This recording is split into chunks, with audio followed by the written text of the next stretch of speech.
It's about how hard you can get hit and keep moving forward.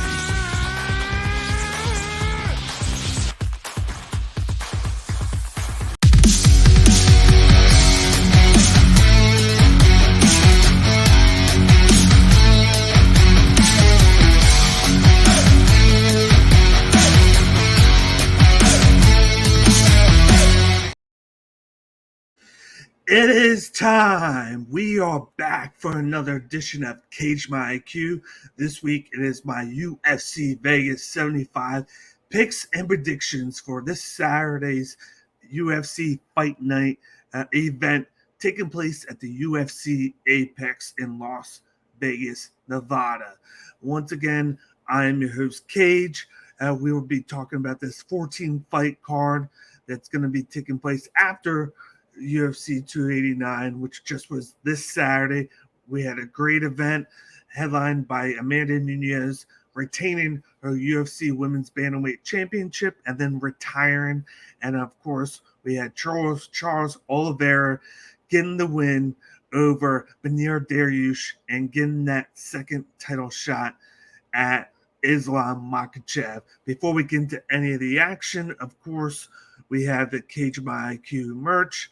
All you gotta do is go to fightersfirst.shop, go to the Cage My IQ collection, and check out the new shirts that we have out with our new logo. We got it in white, we got it in green, we got it in gray. So definitely go to the fightersfirst.shop website and check them out. I got the link in the bio, so you can click on it and go straight to our merch. And it's very comfortable, great shirts, great design. I love it.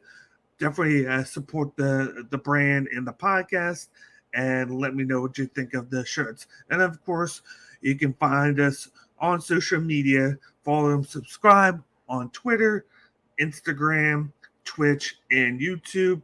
The Twitter handle is @CageIQ.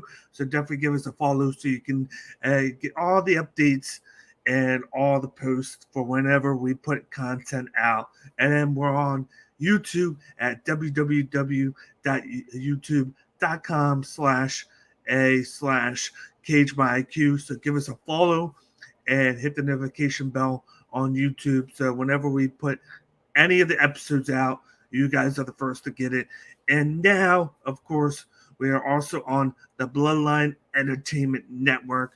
So all you got to do to follow us on the Bloodline Entertainment Network is to go to YouTube at www.youtube.com/@BloodlineENT. We got anywhere from baseball show, we got wrestling shows galore, we got my MMA show, we got Twitch shows on Twitch. You just go to the Twitch channel and check out Gaming with the Bloodline.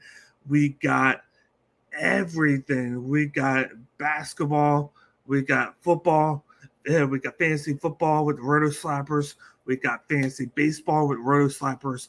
Baseball, they're on Sunday night and Monday night. You name it, we got it. So definitely hit the subscribe button and follow us if you're on the Bloodline ENT network, and then you're just tuning in for the first time. And please, I ask you guys, smash the like button down below and hit us up in the comment section. I want to know what picks you're going with this Saturday night, because this is going to be a very interesting card to break down with a lot of underdogs that are screaming for us to bet them this week. So definitely hit me up in the comment section.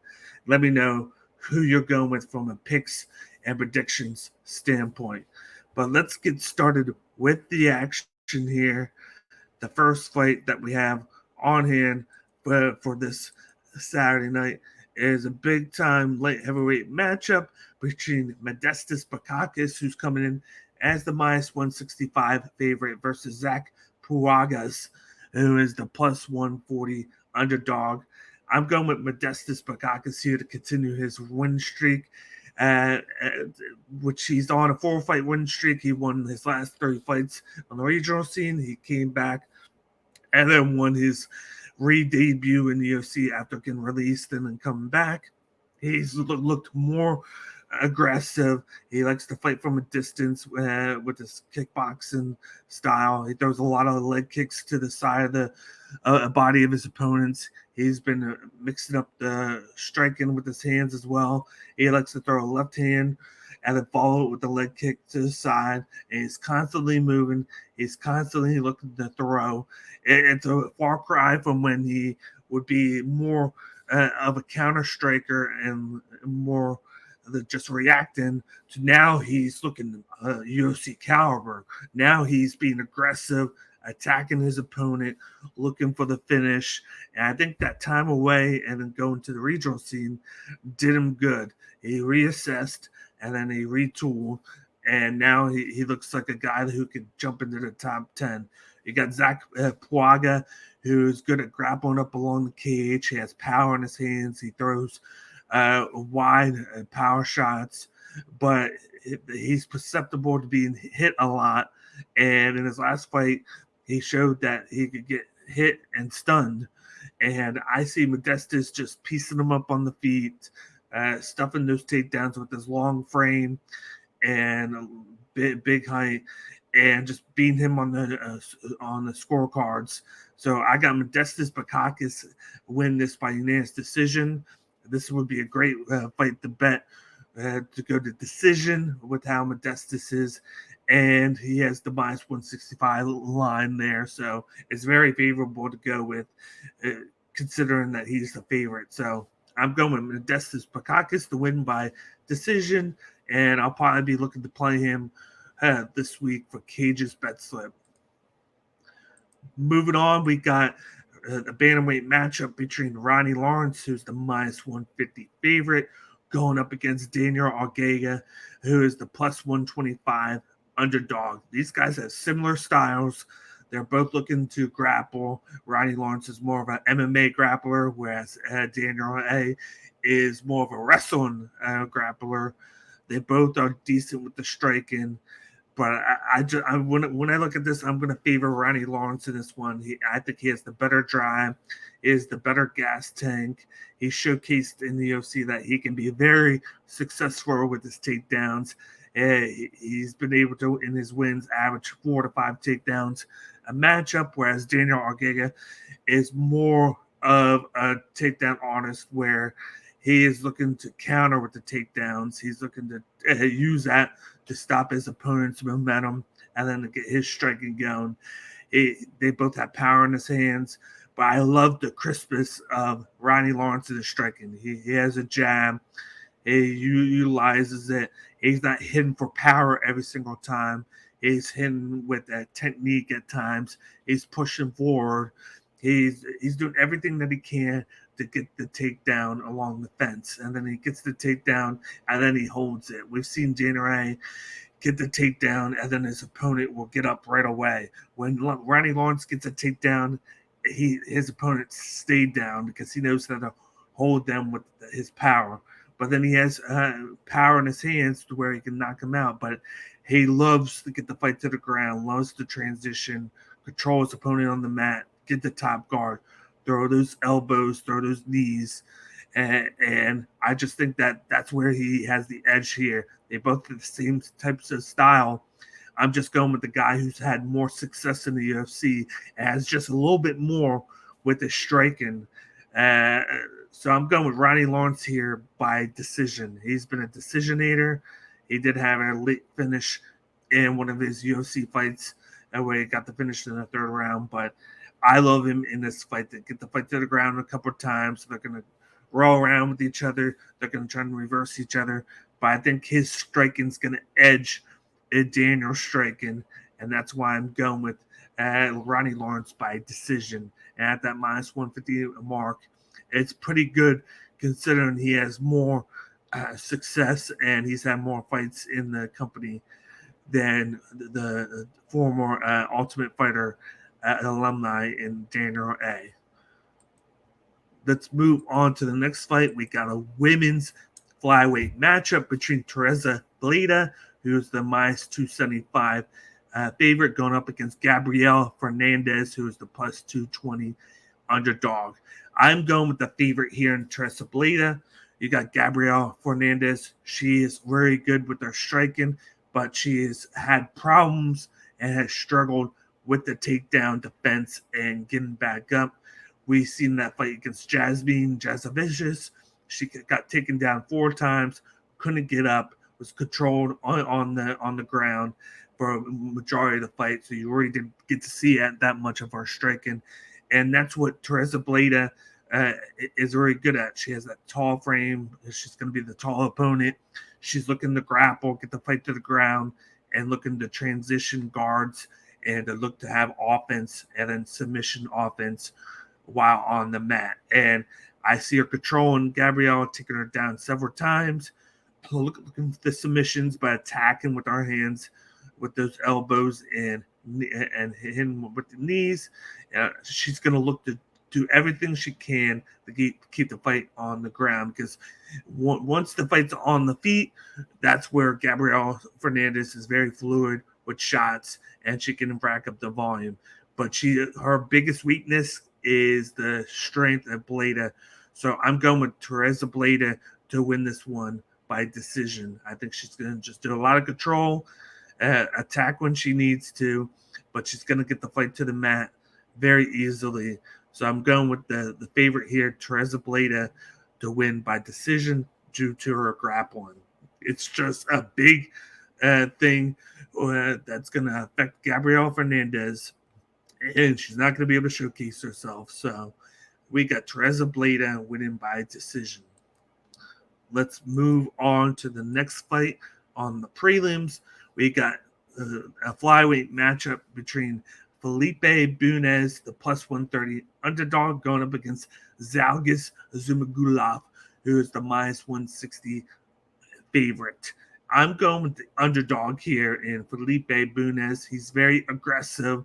He has very good striking. He has power in his hands. He's always moving forward. He has grapple in his back pocket that he doesn't use at times, but he's able to grapple up and get the fight to the ground, whereas ZHALGAS has really good power on his overhand shots. He likes to move forward. His priority is to grapple up along the cage, take the fight down to the ground, wear out his opponent, and just do everything that he can to get the fight very nasty, very like on the ground or along the cage. It's just everything that he does is low volume and low output, but to be more defensive and to stop his opponents from doing what they want to do. And that's why he's been had bad luck with the judges, because the judges like to see the action. They like to see you push the pace, and they want to see you work. And for some reason, the judges just don't like what ZHALGAS has done in the last 5 fights. And he's been on the wrong side of the judges' scorecards. And that's why I'm going with Felipe Bunes here in this matchup. I could see this being a close matchup, but I feel like the aggressiveness and the pushing forward of Felipe Bunes is going to just excite the judges. Yeah, they might be close on the striking and close with the grappling, but the judges are just going to see what Bunes does, and I think they're going to favor that. So I could see this being a situation where it could come into the judges' scorecards, and it could be a very close fight, and they're going to go with the guy who pushes the pace and is more aggressive than the other. And that's why I'm going with the underdog here. With close matchups, I'm always going to favor the underdog if I can. So I'm going to go with Felipe Bunes here. I do think that he could get the finish late in the fight by knockout when ZHALGAS ZHUMAGULOV starts to tire out and starts to slow down. But I wouldn't be surprised if this one went to decision and was more like a split decision like the ZHUMAGULOV fights are in the last 4 or 5 fights. But I am going with Felipe Bunes here. I'm going to go by decision or late finish in the 3rd round. And with the plus 130 odds there, it's very good odds for you if you feel like Felipe Bunes is the guy here and you want to take advantage of the situations that ZHALGAS ZHUMAGULOV has been in the past. But I'm going with the newcomer here. He's just, like I said, he's just very exciting. He throws spinning back kicks. He throws spinning elbows. He just throws the kitchen sink at you in a very aggressive manner. And he's going to throw more volume in this fight than ZHALGAS is. It's just going to be a matter of can he make sure that he's showcasing himself more than ZHALGAS, because ZHALGAS has the experience in the UFC. So going with the underdog here by decision or late finish. Moving on to the next fight on the prelims, we got another close matchup. We got a men's flyweight matchup between Carlos Hernandez, who's the minus 135 favorite, going up against Denis Bonder, who's the plus 110 underdog. I'm going to go against the grain because a lot of people are going with Denis Bonder. I'm going with Carlos Hernandez here. We got Bonder, who's a good grappler. He has a pretty decent striking, but he just didn't look good in the debut. A lot of people are saying he got hurt, and that's why. But it's just about technique and who he's fought in the regional scene. He hasn't fought the best competition. Whereas Carlos Hernandez, I like his striking. He's very aggressive. He's not going to throw a lot at you, but he picks and chooses, and he knows when to throw at you. And he's going to land when he throws. And he has good movement, good hands, and he has a good gas tank. And I feel like he's going to be able to stuff takedowns. And against a guy like Denis Bonder, you got to make sure you hit him when you got a chance. The takedown defense is going to play a big factor in this fight, and I think that Carlos Hernandez can stuff a couple of takedowns for Bonder, land some shots, and then do enough to take the scorecards on each round. I could see this fight being a 29-28, where Bonder could have success in round 3 when he's already down 2-0, and then Hernandez does enough just to make sure that he doesn't get submitted or finished on the ground in that round. So in this one, I'm going with Carlos Hernandez with a decision. I think he gets it done by volume. He's going to be more aggressive. He's going to have the better hands, and he's going to have good takedown defense in this fight. So I'm going with the favorite here to win by decision. It seems like a lot of these fights are going to be fights where the over 2.5 rounds is going to be very favorable in these matchups early on. So that's going to be something to keep an eye on with Ben this week. If you get a very good line with the over 2.5 rounds in some of these early ones, you're definitely going to want to hit that and take your chances on them. Let's move on to the next fight. This is going to be a fight that might break that streak there. We got a men's bantamweight matchup between Kung Ho Kang, the plus 150 underdog, versus Christian Quinones, the minus 175 favorite. Before we get into this breakdown, once again, if you haven't done so already, please smash the like button down below and subscribe to us if you haven't done so already. And then also do us another favor and hit us up in the comment section. I want to know what you guys are going to do this Saturday from a pick standpoint and from a prediction standpoint. I want to know your thought process. So hit us up in the comment section. Let me know who you're going with on this fight night card. This is a very juicy card, and I think the picks are going to be all out there from different angles. So definitely let us know in the comment section who you're going with. But back to this the prediction of this bantamweight matchup. I'm going with Christian Quinones by knockout. I think he's going to get it done in under 1.5 rounds as well. You got Kung Ho Kang, who's a very technical fighter. He will throw at you. He's good at striking. He has a good jab. He's good at grappling. He will mix it up at times. Sometimes he'll only strike. Sometimes he'll only grapple. It depends on a fight-to-fight basis, and it's going to be very random. Sometimes you think he's going to grapple in a fight, and instead he's going to strike, and then vice versa. You'll never know because he's good at everything. He's just not great at one thing. And then sometimes he'll come in and he'll get overwhelmed. Everybody thought he was going to look well against Ronnie Yaya, and then he didn't look good at all. But then on the opposite side, you got Christian Quinones, who has a lot of power in his hands. He has good striking, knockout power. He's a very aggressive. He's going to push the pace and move forward with those overhand shots. And sometimes with those overhand shots, he'll catch you, and he'll use that to strike into the clinch, and then he'll look to get a takedown along the fence. But he's all about the striking, laying those significant strikes, making himself look good on the judges' scorecards by laying those big shots. And I think that's going to play the big factor here is his big blows. I think Kung Ho Kang will get hit several times with those big blows. Cannonier would stun him, and then he'll knock him down and get the finish on the ground. So I'm going with Christian Cannonier by knockout. I think it gets done. It gets it done in the under 1.5 rounds. His money line is minus 175, so it's very favorable. I could see it getting lowered down if people start questioning him when it comes to the weigh-ins. And I really like the chances of what the minus 1.5 rounds looks like, especially since in Kung Ho Kang's fights, the over 2.5 has hit in every fight in the last 5 or 6 fights but one.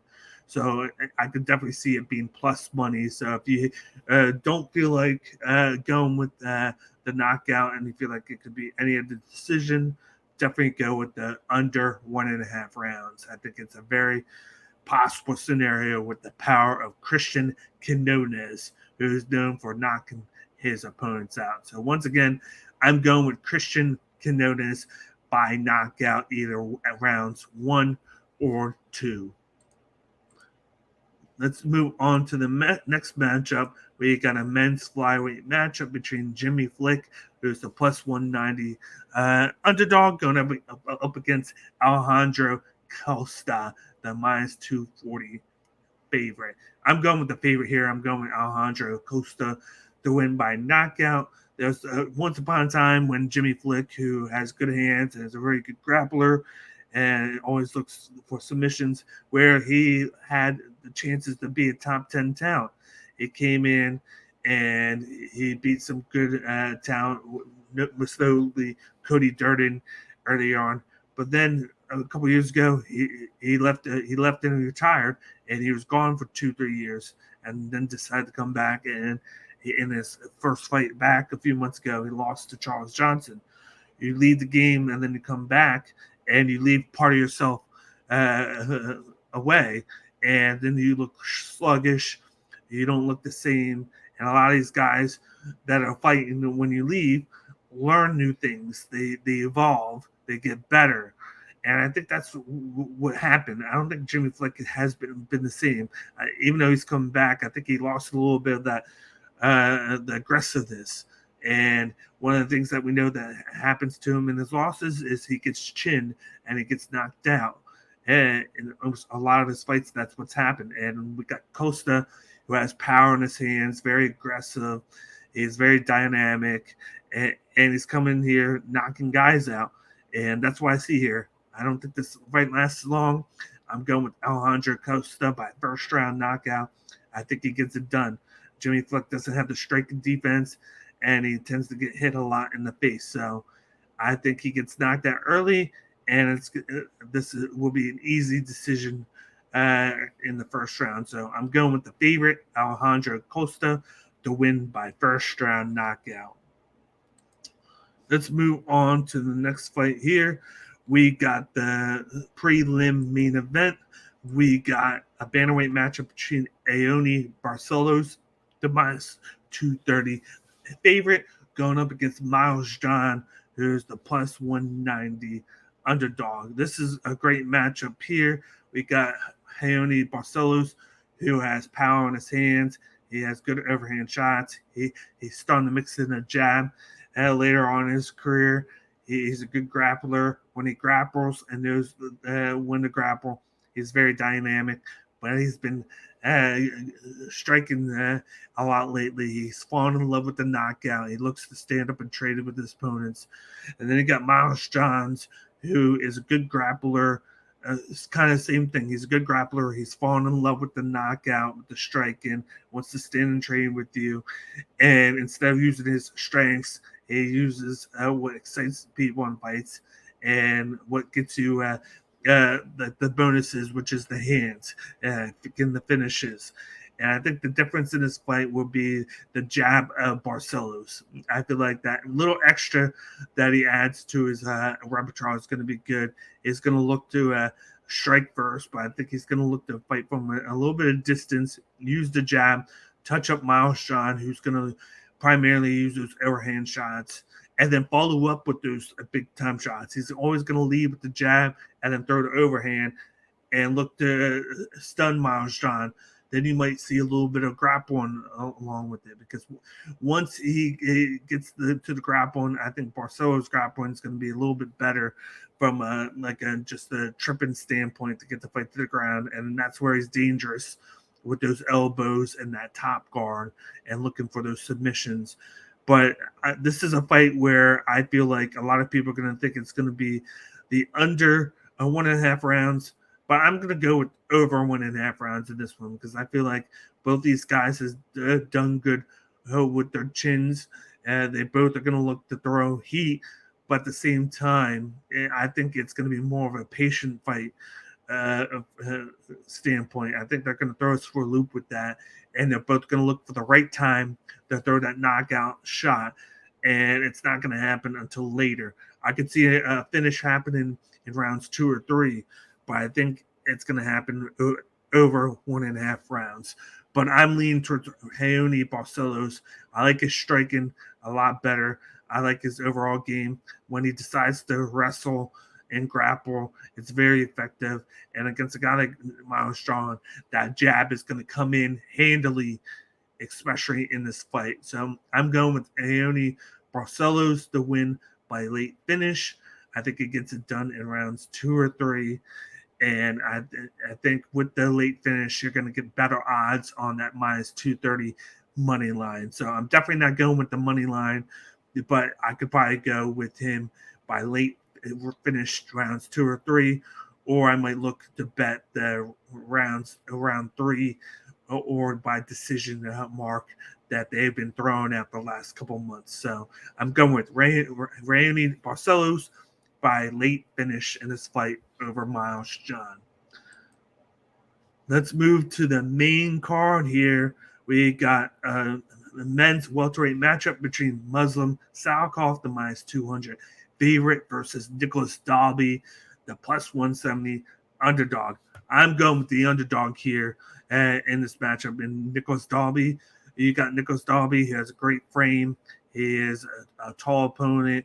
He is he's built very good. He throws a lot of volume. He doesn't have use a lot of technique, but he's all about getting out a lot of volume, pushing forward, and being aggressive, landing as much as he can. Whereas Muslim Salikhov is a fighter who's all about technique. He's going to wrestle you early on before he starts getting tired. We've seen him in the last couple fights where rounds 2 and rounds 3, he starts to slow down. He starts to take too many attempts at getting the takedown, and then they're too slow, and his opponents can kind of gauge it and defend it very well. But round 1, he's always good with his takedowns. He gets he lands shots when he needs to. But I think where this matchup is going to play into Dalby's game plan is his gas tank. He has a very good gas tank. He can always land and always move forward. He's pretty decent with his takedown defense. He might get taken down once early, but as soon as round 2 hits, I think he's going to be the guy landing on judges' scorecards. He's going to start to defend the takedown, and those shots that get landed is on with the volume. It's going to be very favorable when you look at judges and look what they want to look at. Even though you can get a takedown, but if you're not going to throw a lot and you're not going to use the volume to back up the takedown, then that takedown is not going to be worth more than all the volume that Nicolas Dalby is going to land in a fight. And I don't think that Muslim Salikhov is going to have to strike it to knock out Nicolas Dalby. So I'm going with Nicolas Dalby to win this one by decision. I really like the over 1.5 line on this fight. Possibly really like the over 2.5 rounds on this one. Just like I said before, the over 2.5 line is going to be a very favorable bet on this card for majority of these fights, because it got a lot of fights where guys are going to throw volume but not necessarily have the power to get the finish, and they're going to be more patient. And Dalby is an aggressive guy. He's going to mix in the overhand with his leg kicks to the calf and to the side of the body, but he's always pushing forward. And Salikhov has shown that he can have a pretty decent chin, but he's all about getting the fight started early. And we've seen him get a couple of takedowns early and then ride the momentum afterwards. So I see him doing that, but I see him fading, and I see the volume and throwing and aggressiveness of Nicolas Dalby taking over, winning rounds 2 and 3. So I'm going with the underdog here, Nicolas Dalby by decision. I'm going to definitely bet the money line. I'm going to look to bet decision, and then I might hedge with the over 1.5 rounds as well. So Nicolas Dalby is definitely going to be one of my favorable picks on Cage's bet slip later in the week. Let's move on to the next fight on the main card. We got a men's lightweight matchup between Nicolas Motta, the plus 135 underdog, going up against Manuel Torres, the minus 165 favorite. Before I get into this breakdown, once again, if you haven't done so already, please hit the subscribe button and smash the like button as well, and leave us a comment in the comment section. We want the feedback, and we want to know who you're picking on UFC Vegas 75. But we got the lightweight matchup. I'm going with the favorite here in Manuel Torres. We've seen Nicolas Motta in the past be stunned and finished in fights in the past. He's a dynamic striker. He has good boxing, good knockout power, but he has bad striking defense. He's always been hit in the fights and damaged. And you got Manuel Torres, who is a very good striker. He has good power in his hands, and I think he gets the finish here in rounds 1 or 2. I like Nicolas Motta is a boxer who just has the tools to be very successful. He just hasn't put it together because of his defense. You've seen guys with good defense that haven't won because they don't have the offense, and then he's the opposite. He has the tools offensively. He just doesn't have the defensive tools to back himself up when he gets hit. And you got to know to defend yourself. And that's been a big factor of Nicolas Motta and why he loses in fights. And this is him getting a second chance. And I don't think he capitalizes here. I got Manuel Torres knocking him out in round 1. I just think he's the taller fighter. He has power in his hands. And he's going to catch Torres, who has had trouble with his defense in the past and has been knocked out. If it's happened more than twice, more than 3 times, then it's become a pattern. So I think the pattern it continues, and Manuel Torres gets the finish early on by knockout. And at minus 165, it's a good mark to look at and monitor to see if it goes up or down come weigh-in times. So definitely going with Manuel Torres to win this fight by knockout. Let's move on to the next matchup. This is going to be a very exciting fight here. We got a featherweight matchup between Pat Sabatini, the minus 185 favorite, going up against Lucas Almeida, the plus 155 underdog. I'm going with Pat Sabatini to win this one by round 2 or round 3 submission in this matchup. You got Lucas Almeida, who's very strong early on in fights. He throws a lot of volume. He is very aggressive in rounds 1 and 2, but then he starts to wear down. And as the fight goes on with this cardio, he'll start to throw less and less and be susceptible to striking and to grappling. And then you got Pat Sabatini, who has showcased pretty decent striking, but he's all about the grappling with his jiu-jitsu. He gets the fight to the ground. He looks to transition from guard to side guard to different positions to throw those knees and striking on the ground, and then just switch positions to keep the control on the mat. And I think that's going to play a big factor in this fight. I could see Lucas Almeida sneaking out round one, but then after that, I see Pat Sabatini getting those takedowns and controlling on the mat and winning by decision or late submission. I think he gets it done round three with a submission. I think he gets it done by RNC, rear naked choke. I think he waits until he can tire out Lucas Almeida, and then he sneaks in under the chin and gets the late finish. He's minus 185, so he's not very big of an underdog, but it's very sizable to where you might want to make a bet on it. And then with you going with the submission aspect, you might get a mark there to win by the submission, especially late in round three. And then especially seeing what the plus 1.5 rounds is, if that's very juicy, I might look at that as well. There's very big options in this fight to where it could be very favorable for you to win and to make money off of this fight, because Lucas Almeida is going to be that fighter opposite him that's going to definitely make him work in this matchup because of his high output of volume, especially early on.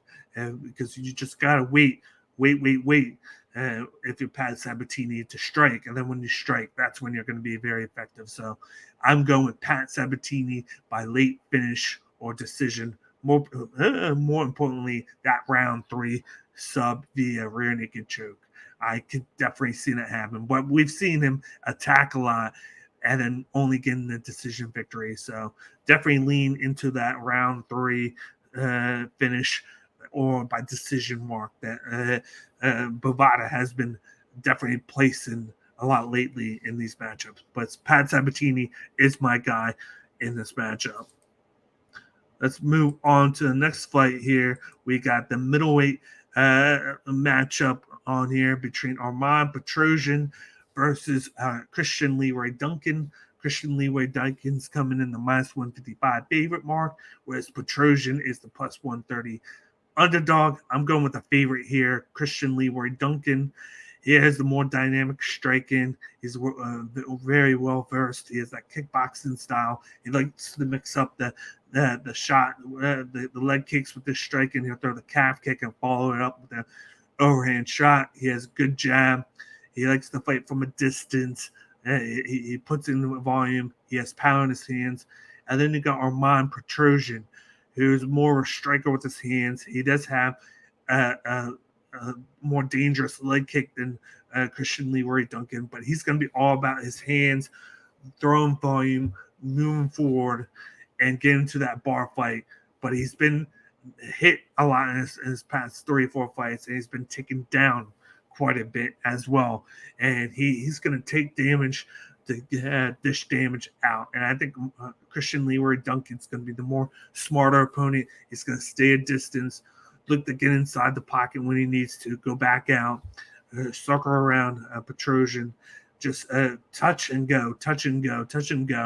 And I think it's going to be the difference in this fight. I like the over 1.5 in this fight, and I like the possibilities of Christian Leroy Duncan getting the finish here in rounds 2 or 3. So I'm going with Christian Leroy Duncan to win this by a late finish via knockout. I think he can stun Armen Petrosyan, who doesn't have the best striking defense, and I think he gets the finish here. And at minus 155, I like the marks here with all the different side bets that you could go from here. I like the money line mark at minus 155. I like the chances at the finish via knockout, and I like the chances at the over 1.5 because I think it's going to take a little bit to get the knockout without Armen Petrosyan is not afraid to stand up and go after his opponents with his strike and then mix that leg kick every now and then. So in this fight, I'm going with Christian Leroy Duncan to win by finish. Let's move on to the co-main event of the evening. We got a lightweight matchup between Armen Tsarukyan, the minus 1,000 favorite, versus Joaquim Silva, the plus 650 underdog. We got Joaquim Silva taking this fight on 2 weeks' notice against a very hungry Armen Tsarukyan, who's a top 10 talent in the lightweight division. I think this is pretty easy pick here. I'm going with Armen Tsarukyan to win this one by early finish in this fight. He has the experience. Joaquim Silva is taking this one. I think it's a very plausible for him to take this fight, especially when the gap between these two are very huge when it comes to competition they faced. Just in the place of where they are right now, Armen Tsarukyan just overtowers him. He has that grappling experience. He's very good at getting the fight to the ground. He can submit you on the mat. He's very aggressive. He has hands that are very strong. He can knock you out. We've seen Armen Tsarukyan, who you could say he had a controversial loss to Matus Gamrot, and then he held his own against Islam Makhachev. He looked very well there in that matchup where Makhachev won, but it took everything for him to beat Tsarukyan. I think Armen Tsarukyan touches him up on the feet, gets the fight to the ground, and then gets the finish there with his ground and pound. So I'm going with Armen Tsarukyan to win this one by finish. I think he gets it done in under 1.5 rounds. So even though I'm not going to play the money line in this fight, I'm definitely going to look to play the under 1.5 rounds in this one. I think it could be very favorable in this matchup to where it could get that minus down to maybe in the hundreds, because that's going to be the play here, is how you can get the line down to where you can make it profitable for you. You don't want to have to bet too much to just get a little bit back. And with Armen Tsarukyan, he should be able to get the finish early in this fight. So I'm definitely going to look at the under 1.5 rounds mark when they release it later in the week. So I'm going with the favorite here to win by finish. I definitely am excited to see what they're going to do with him after this fight, to see if he's finally going to get that fight forward and get that very good matchup, because I think he's going to be in that top 5 in that division in the next year. It's just a matter of getting those fights and winning them, and then slot himself into the position to get those fights. But I got Armen Tsarukyan to win by finish. Let's move on to the main event of the evening. If you haven't done so already, please smash the like button and subscribe to the YouTube channel on both the Bloodline Entertainment Network and on Cage My IQ. And please hit up in the comment section. Let me know who you're going to pick in this main event and on this card. I want to know your betting picks and then your prediction picks as well. I love to see the different people with the different mindsets of why they're picking this and that. But definitely hit us up in the comment section, give us feedback.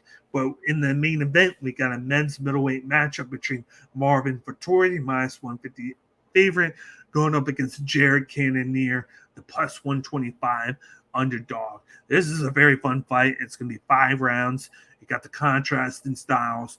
You got Marvin Vettori, who's more of a grappler who's going to push the pace forward, look to get the fight to the ground with his wrestling, but he's not afraid to stand up and trade and throw high volume, but he's always going to be pushing forward. And then you got Jared Cannonier, who has a tall frame, even though he's going to be coming in the small fighter. He has that kickboxing Muay Thai background. He's going to be fighting off his back foot. He's all about the counter striking. He has those dynamic leg kicks that he throws very high, and then he has the overhand. He has power in his hands that are deceptive. But it's all about being the counter striker, countering what his opponents are going to do, and then throwing back at him. And he's not afraid to throw for a volume too.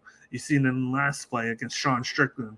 Strickland is a guy who's going to look to move forward and throw a lot, and he just countered him and was able to get the judges on his side with the scorecards, because they saw like the significant strikes that he threw from the counter position. But against a guy like Marvin Vettori, who's going to push forward and he's going to mix up the grappling and the striking. I think I'm going to go with Marvin Vettori to win by decision. His grappling might not be successful, where Jared Cannonier is a guy who knows how to defend the takedown. I think he's going to use the grappling to open up positions for him to strike. I think he's going to go for a takedown and then jump up and throw the strike in at the face of Jared Cannonier. It's all about going to be out volume and Jared Cannonier, get the judges to look at what he does and to favor him in the scorecards. And I think that's going to open up the lanes from the get the takedowns as well, being successful only on the strike and mixing everything up, making Jared Cannonier think, is he going to strike with me now or is he going to grapple? Because we know Jared Cannonier is going to be just about the striking, laying back, and then throwing after Vettori throws and countering what he does. But we know that Marvin Vettori has that gas tank. He can go 5 rounds. He's going to push the pace all day, and he's going to mix things up. And I think that's where I'm favoring Vettori in this matchup, is just the threat of both the striking and the takedown. I could see him getting 1 to 2 takedowns and then Cannonier getting up, but I see him throwing more volume. We've seen him hit over 100 strikes and throwing significant strikes in a lot of his fights. And with it being 5 rounds, that's going to be very favorable to land him a lot and to steal rounds in this fight. I think Jared Cannonier's the guy with the more power, but I think from a volume standpoint, Vettori is going to be the guy to land more volume in this fight. And with 5 rounds, I'm going with Marvin Vettori to win by decision. This is a decision fight. I think he gets it done with the volume. I think he gets a couple of takedowns as well. And this is a perfect matchup for him as long as he doesn't get stunned. I think the last fight that he had was just a bad matchup for him from a frame standpoint and the power standpoint. A guy in Roman Dolidze who's very aggressive. He's going to throw forward and he's going to land. And Marvin Vettori won that one. So I think Vettori gets this done by decision. I'm definitely going to play the money line on this one. Definitely will look to play by decision.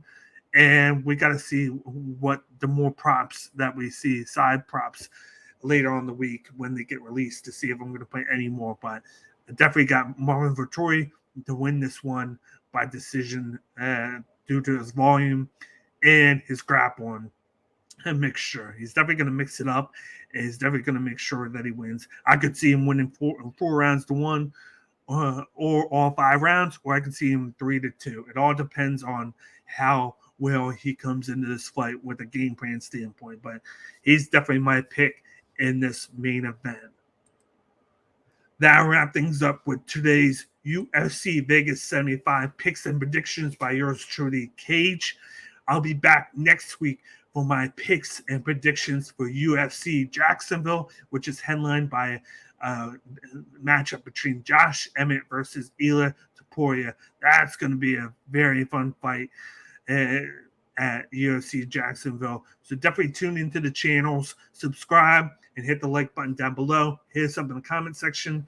Let me know your opinions about this card from a Ben standpoint and from a prediction standpoint. And just check out all the content that we have on the Bloodline Entertainment Network. As I said before, we've got anywhere from baseball to football, MMA, a lot of wrestling. We go every day, 7 days a week. Check the schedule out and give us a follow on Twitter at the Bloodline ENT. So you can definitely check out everything that I'm telling you right now. And of course, Cage by IQ. Give us a follow on Twitter at CageIQ, and give us a follow on Instagram at CageMyIQ, so you never miss any of the content that I put out for you guys on all 3 platforms. But other than that, I'll see you guys next week for another Cage by IQ picks and predictions. I hope we do good this week, just like we've done in the past couple weeks. And I will see you guys next time for another picks and predictions show. Talk to you guys later. Peace.